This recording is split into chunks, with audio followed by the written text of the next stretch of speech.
سڵاوتان لێبێت و ئەم کاتتان باش بینەرانی خۆشەویستی تەلەڤیزیۆنی کۆمەڵا لەگەڵ هاوڕێنی هاوکارم هاتوینەتەوە خزمەتتان بۆ پێشکەشکردنی گەشتی هەوڵەکانی ئەمڕۆ چوارشەممە سەرەتا سەردێڕی چەند هەوڵ پلۆمکردنی ژمارەیەک دوکانی پاساژی پانتا ئاویێر لە سنە سەپاندنی سزای زیندان بەسەر کەماڵ لوتفی لە شاری دێولان ناڕزایەتی خوێندکارانی زانکۆی ئەمیر کەبیر لە تاران ڕۆژان ئەکبەری نوێترین گیانبەختکردووی گەشتی ئێرشاد لە تاران هێرشی سوپای پاسداران بۆ سەرگوندی خەیراباد لە زەهەک وا سەپاندنی سزای 11 ساڵ زیندان بەسەر چوار بەندکراوی شۆڕشی ژینە.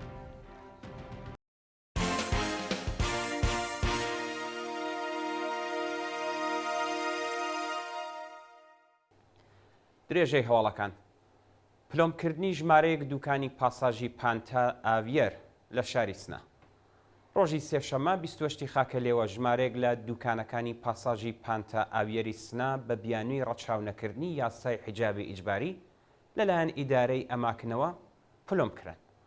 لا درێژەی سیاسەتی سەرکوتی کۆماری ئیسلامی ڕۆژی ڕابردوو کتێبفرۆشی ژیرای سەر بە ژینا مودەڕێز گورجی و 21 سنفی بە فەرمانی دەستگای قەزایی پلۆم کران.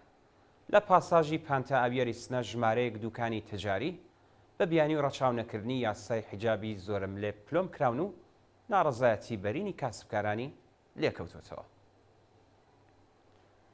دەست بەسەرکردنی خەدیجە مێهدیپور شارۆمەندی خەڵکی ئەیوان ڕۆژی سێشەممە 28 خاکە لێوەی 1403 هەتاوی خەدیجە مەهدیپور خەڵکی شارستانی ئەیوانی سەر بە پارێزگای ئیلام لە کاتی جێبەجێکردنی کاری ئیداری لە تاران لەلایەن گەشتی ئێرشادەوە دەست بەسەرکرا. بە پێی زانیاریەکان هێزانامنیەکان لە کاتی دەست بەسەرکردنی خەدیجە مێهدیپور تونند و تیژیان نواندووە. ئەو بەندکراوە سیاسی پێشوو ئامادە نەبووە بەڵەنامە واژۆ بکات و دوای واژۆکردنی نامەی سڵامەتی خۆی لە ماوەی دەست بەسەربوونیدا ئازاد کراوە. خەدیجە مێهدیپور سەرەتای مانگی جۆزەردانی 1402 هەتاوی لەلایەن لەقی 103 دادگای گشتی و ئینقلابی ئیلام بە تۆمەتی بڵاوکردنەوەی پروپاگەندا بە 3 مانگ زیندان سزادرا و ڕۆژی شەممە 28 گەلاوێژی هەمان ساڵ بە مەبەستی جێبەجێکردنی سزاکەی دەست بەسەر و بۆ زیندانی ناوەندی و شارە گوازرایەوە. سەپاندنی سزای زیندان بەسەر کەماڵ لوتفی لە شاری دێولان.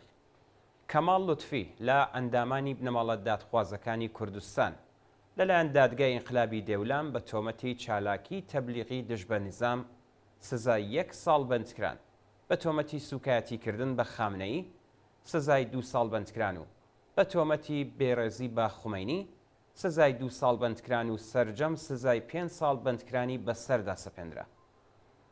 با ڕەچاوگرتنی مادەی 510 لە یاسای دادگایکردنی تاوانەکان واتە یاسای کۆکردنەوەی سزاکان قورسترین سزا بۆ کەماڵ لوتفی تەمەن 46 ساڵ واتە 2 ساڵ زیندانی بۆ جێبەجێ دەکرێت.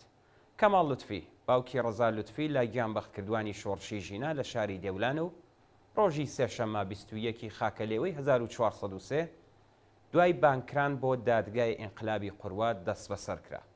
سەرەڕای تێپەڕبوونی چەند ڕۆژ لە دەست بەسەرکرانی ئەو باوکە دادخوازە هیچ زانیاریەک لەسەر چارەنووس و شوێنی ڕاگرتنی لە بەردەستانیە.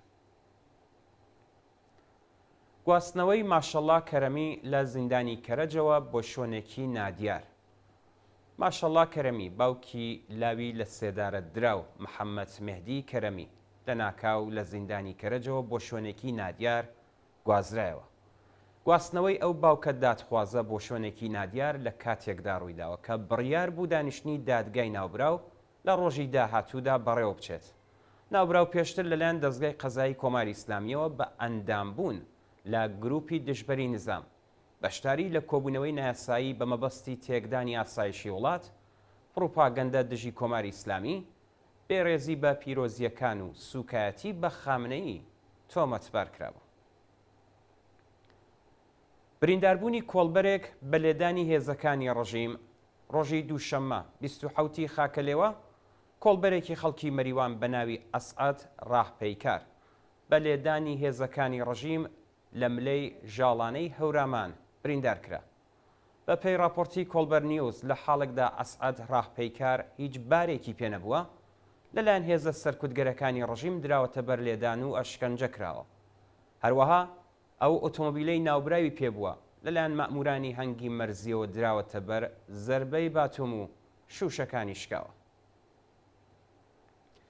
ناڕەزایەتی خوێندکارانی زانکۆی ئەمیر کەبیر لە تاران. ڕۆژی دووشەممە 27 خاکەلێوە خوێندکارانی زانکۆی ئەمیر کەبیری تاران لە ئاسنەبوونی ئیمکاناتی ڕفاهی ناڕەزایەتیان دەربڕی.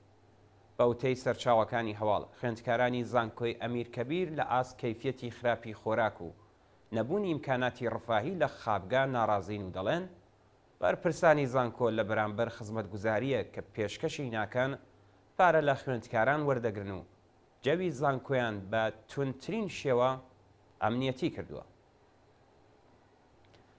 یەکگرتووی بنەماڵەی دادخوازان لە کەرەج. ڕۆژی سێشەممە 28 خاکەلێوە بنەماڵەی ژمارەیەک لە گیان بەختکردوانی شۆڕشی ژینە لەسەر مەزاری سپێر ئەعزەمی کۆبوونەوە و ڕێزیان لە بیرەوەریەکانی گرت. بە پێی زانیاریەکان بنەماڵەی گیان بەختکردوان عێرفان خەزایی، یەڵدا ئاقا فەزلی، شەهریار محەممەدی و مێهدی بەبرنژات لە ساڵ ڕۆژی لە دایکبوونی سپێر ئەعزەمی هاوڕێ لەگەڵ بنەماڵەی دادخوازی ئەو هەمیشە زیندووە لەسەر مەزاری کۆبوونەوە و ڕایانگەیاند. بڕیاری کۆماری ئیسلامی بۆ سەرکوتی زۆرتری ژنان کاریگەر نییە و ڕێگە نادەن خوێنی بە ناحەق ڕژاوی ڕۆڵەکانیان بە فیرۆ بڕوات. شایانی باسە کە ڕۆژی ڕابردوو سەرکوتگەرانی کۆماری ئیسلامی ڕێگەیان بەو ئۆتۆمۆبیلانە گرتووە کە پەیامەکەی حیجاب بۆ شۆفێرەکانیان چووە و ماشێنەکانیان زەوت کردووە. هاتنی لافاو لە سیستان و بەلوچستان و گیان لە دەستانی هاوڵاتیەک. بەهۆی ئەو لێژمە بارانەی لە 24 کاتژمێری ڕابردوودا پارێزگای سیستان و بەلوچستانی گرتووەتەوە چەندین گوند چۆڵکراو شارۆمەندێکی بەلوچ گیانی لەدەستا. بە پێی راپۆرتی ڕێکخراوی حالوەش شارۆمەندێکی بەلوچ بەهۆی کەوتنی تیری چرای بەرق و بەرەگرتووی لە لافاوی چابەهار گیانی لەدەستاوە. لەلایەکی دیکەوە چەندین گوند لە شارستانی جازموریان چۆڵکراون و هۆشداری سوور بۆ باشووری پارێزگای سیستان و بەلوچستان و پارێزگای کرمان دراوە. بەوتەی بەرپرسانی ئیدارەی پارێزگانی سیستان و بەلوچستان لافاو زیانێکی زۆری بە کەشاوەرزان گەیاندووە و ئێستا ناتوانن ڕێژەی زیانەکان مەزەندە بکەن. ڕۆژان ئەکبەری نوێترین گیانبەختکردووی گەشتی ئەرشاد لە تاران. ڕۆژی دووشەممە 27 خاکەلێوە کچێکی گەنجی خەڵکی تاران بە ناوی ڕۆژان ئەکبەری بە زەربەی باتومی سەرکوتگەرانی گەشتی ئەرشاد لە شەقامی وەزیران چووە کۆما و گیانی لەدەستا. بە پێی راپۆرتی کانونی مافی مرۆڤی ئێران ڕۆژان ئەکبەری لە کاتی دەست بە سەرکرانی کچێکی تەمەن 14 ساڵ لەلایەن هێزە تایبەتەکانی فەراجا بەرگری لەو کچە کردبوو، بەڵام هەردووکیان دەست بەسەر و ڕۆژان لە شەقامی وەزیرانی تاران بە زەربەی باتومی جەنایەتکارانی خامنەیی چووە کۆما و گیانی بەخت کرد. لە هەواڵێکی دیکەدا شارۆمەندێک بە ناوی سەعید لە گرتوخانەی کەڵانتەری شەقامی وەزیرانی تاران گیانی لەدەستاوە. بە وتەی پۆلیسی تاران ئەو بەندکراوە پێشتر بە تۆمەتی شەڕکردن لە مانگی خاکەلێوە دەست بەسەر و بەهۆی خواردنی حەبی نەناسراو گیانی لەدەستاوە. کوژرانی دووژن لە زابل و ئیسفەهان. ڕۆژی یەکشەممە 26 خاکەلێوە کچێکی لاوی تەمەن 25 ساڵ بە ناوی حەدیس میرابی لەلایەن براکەیەوە لە زابل کوژرا و ژنێکی دیکە لەلایەن هاوسەرەکەیەوە لە شاری ئیسفەهان بە شێوەیەکی وەحشیانە خنکێنرا. بە پێی راپۆرتی حالوەش حەدیس میرابی بە ڕەچەڵەک خەڵکی سەراوان و پیشەی ئارایشگەری بووە. ناوبراو دوکانێکی لە شاری زابۆڵ لێداوە و پاش ماوەیەک لەگەڵ براکەی تووشی کێشەی ماڵی بووە و براکەی بە تەقەی چەک کوشتوویە. لەلایەکی دیکەوە پیاوێک لە شاری ئیسفەهان پاش هاوردنی ژنی دووەم لەگەڵ ژنە ئەوڵەکەی تووشی کێشە بووە و لە نێو باخێکدا لە دەوروبەری ئەو شارە دەست و پای ژنەکەی بەستووە و خنکاندوێتی. هێرشی سپای پاسداران بۆ سەرگوندی خەیرابات لە زەهەک. ڕۆژی دووشەممە 27 خاکەلێوە هێزەکانی سپای پاسداران هێرشیان کردە سەر دانیشتوانی گوندی خەیرابات لە شارستانی زەهەک و هاوڵاتیەکیان کوشت و دوو کەسی دیکەیان دەست بەسەر کرد.